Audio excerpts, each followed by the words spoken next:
જનતાનો આભાર માનું છું। એમને બીજી ટર્મ ધારાસભ્ય તરીકે મત આપીને સેવા કરવાનો મોકો આપ્યો। સમગ્ર બનાસકાંઠા જિલ્લાની જનતાનો આભાર માનું છું કે એકમાત્ર ગુજરાતમાં કોંગ્રેસ પાર્ટીના સંસદ સભ્ય તરીકે આશીર્વાદ આપીને ગુજરાતનો અવાજ દિલ્હી સુધી પહોંચાડવા માટેનો મોકો આપ્યો।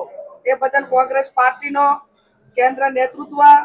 અને બનાસકાંઠાની જનતાનો હૃદયપૂર્વક આભાર માનું। ખેલદિલી રાજનીતિને દેખાય છે કે આખી ચૂંટણી તમે જેની સામે લડ્યા છો, નામજોગ શંકરભાઈની તમે ચૂંટણી લડ્યા છો, એ જ શંકરભાઈ અધ્યક્ષ તરીકે તમારું રાજીનામું કરી છે। લોકશાહીના ભાગરૂપે જ્યાં સુધી ચૂંટણી હોય ત્યાં સુધી એ પોતે પોતાની વાતો પાર્ટીની વિચારધારા પ્રમાણે મૂકે, કોંગ્રેસ પાર્ટી એમની વાત મૂકે અને ચૂંટણી પત્યા પછી એ પ્રજાના પ્રતિનિધિ તરીકે સર્વપક્ષીય લોકોના હિતમાં કામ કરવાનું હોય છે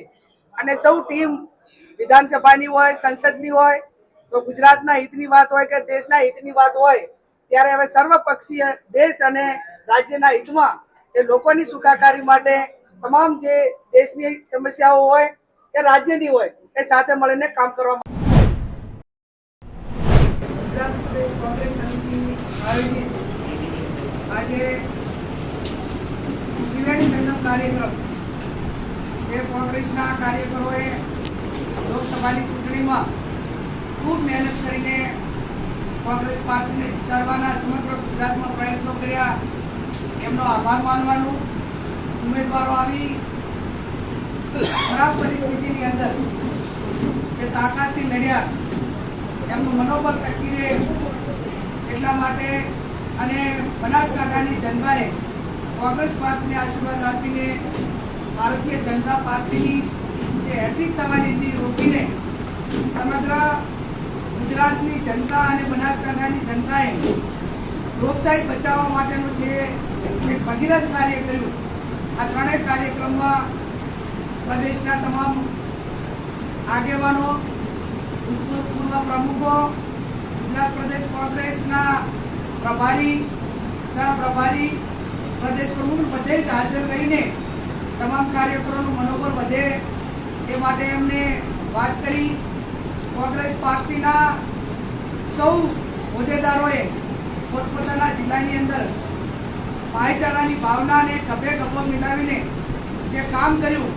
એ કામ માટે અભિનંદન પણ પ્રદેશના જે નેતાઓએ બધાઈ આપ્યા। અને બનાસકાંઠાની વાત કરું તો બનાસકાંઠાની જનતાની જે એક તાસીર રહી છે કે જ્યારે વધારે પડતો અન્યાય થતો હોય, લોકશાહી ઉપર જ્યારે લોકશાહીનું હનન થતું હોય, તમામ પ્રકારની તાકાતો સામે લગાડી દેવામાં આવી। એક બાજુ જનશક્તિ, એક બાજુ ધનશક્તિ, એક બાજુ સંસાધનો, એક બાજુ સિદ્ધાંતો, એક બાજુ બનાસકાંઠાના લોકોએ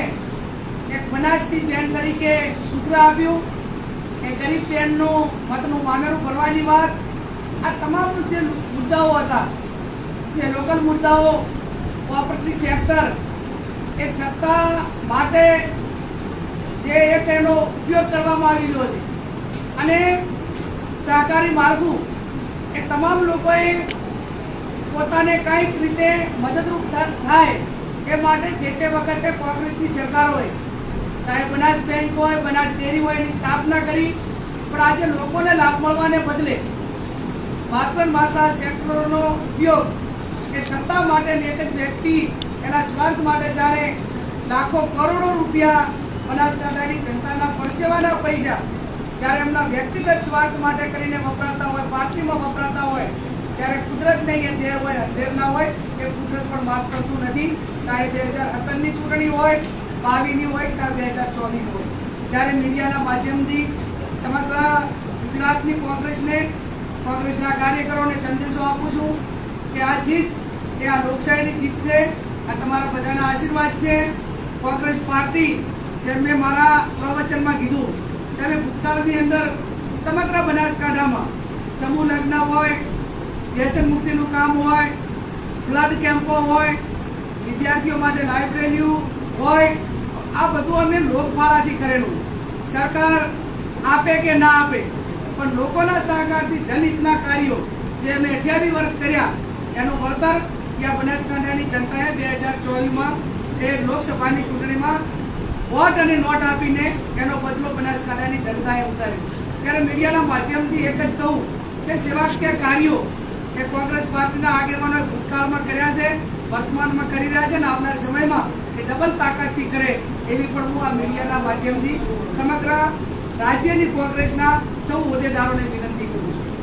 અમારો સ્વભાવ જે વ્યક્તિગત રીતે જ્યાં પણ અમારા કાર્યકરને અન્યાય થાય, ત્યાં પ્રદેશનું મોવડી મંડળ હોય, ક્યાં કોર્ટમાં સહારો લેવો પડ્યો હોય, પણ અમારો કાર્યકર એને ખોટી રીતે હેરાન કર્યો હોય, એને જેલમાં પૂરવાની વાત કરી હોય, ત્યારે જ્ઞાનીબેન વ્યક્તિગત રીતે ક્યારે પણ કોઈ પણ પ્રકારના નફા નુકસાનનું ધોરણ જોયા વગર અંતિમ જેમ ડોક્ટર પોતાનું પેશન્ટ બચાવવા માટે અંતિમ પ્રયત્નો કરે એમ હું મારા કાર્યકરને ન્યાય અપાવવા માટે અંતિમ લડાઈ લડી અને મારા કાર્યકરોને કાયમી જ્યાં અન્યાય થતો હોય એ ન્યાય અપાવવાના પ્રયત્નો કર્યા છે. એના હિસાબે બનાસકાંઠાની જનતાનો વિશ્વાસ ભરોસો એ અમારા ઉપર વધ્યો કે આ પોતા માટે નહીં પણ લોકો માટે લડશે, આ અન્યાય સામે લડશે અને એના ભાગરૂપે બનાસકાંઠાની જનતાએ આશીર્વાદ આપ્યા છે. ત્યારે આજે વિધાનસભામાં ધારાસભ્ય તરીકે જ્યારે રાજીનામું આપવા ગઈ ત્યારે રાજીનામું પણ ગૌરવવંતો ઇતિહાસ. ઘણા રાજીનામા પડ્યા કે ક્યાંક બંગલે આપવા પડ્યા, ક્યાંક ખંતાઈને આપવા પડ્યા, ક્યાંક મીડિયાને ખબર ના હોય એ રીતે આપવા પડ્યા, ક્યાંક વ્યક્તિગત સ્વાર્થો માટે આપવા પડ્યા, ક્યાંક સામ દામ દંડ ભેદની રાજનીતિ સામે ટકી કહેવાની ક્ષમતા ન હોવાના કારણે આપવા પડ્યા. પણ મારું રાજીનામું એ બનાસકાંઠા અને મારો મત વિસ્તાર, મારા મત વિસ્તારને ગૌરવ અપાવે એવું મારું રાજીનામું, એમને ઠેસ ન પહોંચે, એમને કોઈ મેણું ટોણું ના મારે, એમની સાથેનો કોઈ વિશ્વાસઘાત નહીં, કોંગ્રેસ પાર્ટી સાથેનો કોઈ વિશ્વાસઘાત નહીં. અને જે પબ્લિકે એક ગરીબ સમાજની દીકરીને 6 કરોડ પ્રજાના પ્રતિનિધિ તરીકે પણ જોઈ અને એ જ ગરીબ સમાજની દીકરીને 140 કરોડના પ્રજાના પ્રતિનિધિ તરીકે જ્યારે એક ચૂંટીને મૂકી હોય ત્યારે મારા માટે એ કોંગ્રેસ પાર્ટીનો એક વર્કર કે જે કોંગ્રેસ પાર્ટીનું ઋણ કે અમારા ઉપર, અમારા આગેવાનો ઉપર, મારા વ્યક્તિગત ઉપર છે. ત્યારે આવનાર સમયની અંદર એ ઋણ ઉતારવા માટે રાત દાડો પરિશ્રમ કરવો પડે, પુરુષાર્થ કરવો પડે. અમારું શીર્ષ નેતૃત્વ રાહુલજી 4000 જેટલી કિલોમીટરની પદયાત્રા કરીને એક સંદેશો આપતા હોય કે પ્રચંડ પુરુષાર્થનો કોઈ વિકલ્પ નથી, ફળની આશા રાખ્યા સિવાય મહેનત કરો. અને એ જે કોંગ્રેસના કાર્યક્રમોમાં જુસ્સો આવ્યો, હિંમત આવી અને એના કારણે સમગ્ર દેશની અંદર આજે જોયું કે જે 400 પારની વાતો હતી, 5 લાખના માર્જિનવાળી વાતો હતી, એ દેશના પ્રધાનમંત્રીને પણ 1.5 લાખ જેવા મતોથી જીતીને એને સંતોષ માનવો પડ્યો. અને જે હવે એક અહંકાર પૂર્વકની મીડિયા સમક્ષ વાતો થતી હતી એમાં ક્યાંક રોક આવી, ક્યાંક ડેમોક્રેસી, આ લોકશાહી બચાવવાનું કામ એ સમગ્ર ગુજરાતે દેશે કર્યું. 1947માં દેશને આઝાદી અપાવવા માટે દેશના ઉદ્યોગપતિઓ હોય, ધનવાન પરિવારો હોય, એ મહાત્મા ગાંધી હોય, સરદાર પટેલ હોય કે આપણા જે કાંઈ આઝાદીના લડવૈયા હોય એને દેશની આઝાદી માટે ફંડિંગ કરતા હતા. 2024માં બનાસકાંઠાના લોકો એક ગરીબ સમાજની દીકરીને આ દેશની લોકશાહી બચાવવા માટે કરીને નાના મોટું ફંડિંગ કરી અને ફૂલ નહીં તો ફૂલની પાંખડી કે કેમ કરીને લોકશાહી બચે, કેમ કરીને કોઈ અવાજ ઉઠાવવાવાળા લોકો આગળ આવે. ત્યારે એની શરૂઆત એ સમગ્ર ગુજરાતની અંદર બનાસકાંઠાએ કરી છે. ત્યારે હું બનાસકાંઠાની જનતાનો આભાર માનું, મીડિયાનો પણ આભાર માનું કે છેક અમદાવાદથી અને નેશનલ સુધી ક્યાંક ચૂંટણીની અંદર ઘણી આશા અપેક્ષાઓ હોય પણ ક્યાંક કંપનીના ખર્ચે, ક્યાંક પોતાના ખિસ્સાના ખર્ચે ઝીરો ગ્રાઉન્ડ ઉપર આવીને જે વાસ્તવિકતા મીડિયાએ લોકો સમક્ષ મૂકી એનો લાભ પણ ક્યાંક ને ક્યાંક અમને સારા એવા પ્રમાણમાં મળ્યો. અને એક વાત એવી આવી કે મીડિયા પણ હવે તટસ્થ રીતે એક લોકશાહીની ભૂમિકા અદા કરવા માટેની જે આગળ એમને જે આવ્યા છે એમને પણ ક્યાંક ને ક્યાંક લોકોએ બિરદાવ્યા. એટલે હું જનતા વતી, બનાસકાંઠાની જનતા વતી મીડિયાનો પણ આભાર માનું છું. આપ સૌનો ખૂબ ખૂબ હૃદયપૂર્વક આભાર માનું છું.